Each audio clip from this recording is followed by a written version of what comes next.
Good morning. It's Friday at our book fair, and so we've had 2 days of kids coming through making their wish list. Today is our last wish list day. Last night was our family night, and we had so many of you that came out. Thank you guys for supporting the library and bringing your families up here. It was great to see you all.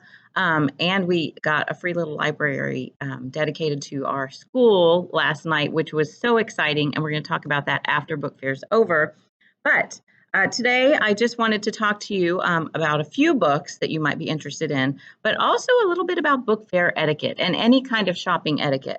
Whether you're shopping at the grocery store or at the mall or at Walmart, wherever you happen to be, even at the bookstore, there are some things you need to remember, especially when you are going to pay for something.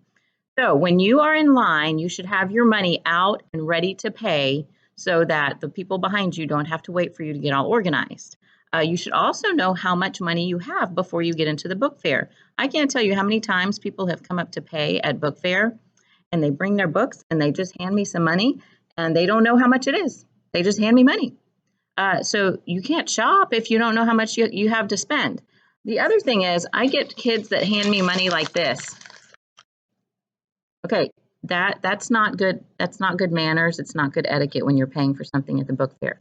So when you're paying, you make sure that all of your money is flat and ready to hand to someone in a nice, neat sack like that. Not folded up in a bunch of little folds and not rolled all tiny up like that. We're going to make sure it's all flat. So because it's quicker to count. When somebody is going to count it, it's quicker to count. And that way you don't have a line behind you waiting on your money to be counted and sorted and organized. Particularly if you bring in a bunch of change, I do not have a problem with you paying with change because it's all money. But you need to make sure you've counted it before you come in. Or go to the side somewhere and count it before you pay.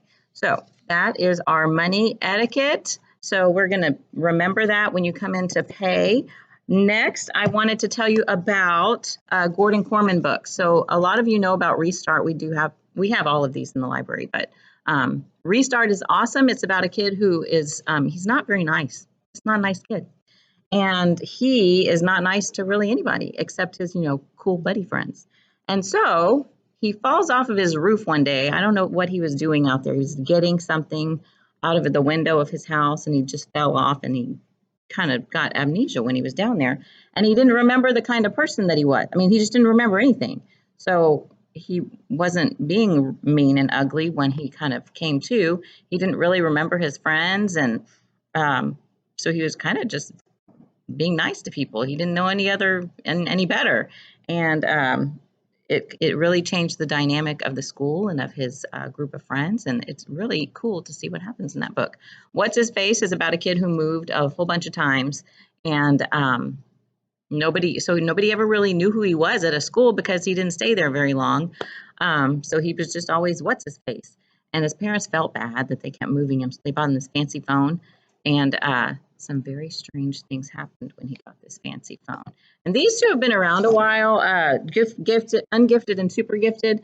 These have been around a while. This one came first, and this one came after that. But if you're looking for good realistic fiction and just fun books to read, those are awesome. And these two are in paperback. I'm super excited. One and Only Ivan and Pax are both in paperback, and these are two books that I think all people on the planet should read because they are awesome. Pax is that's at the top of my list, all-time favorites. Okay, so I will see you in book fair. Count your money before you come and make sure you don't hand people a big wad of messy money. Have a great day.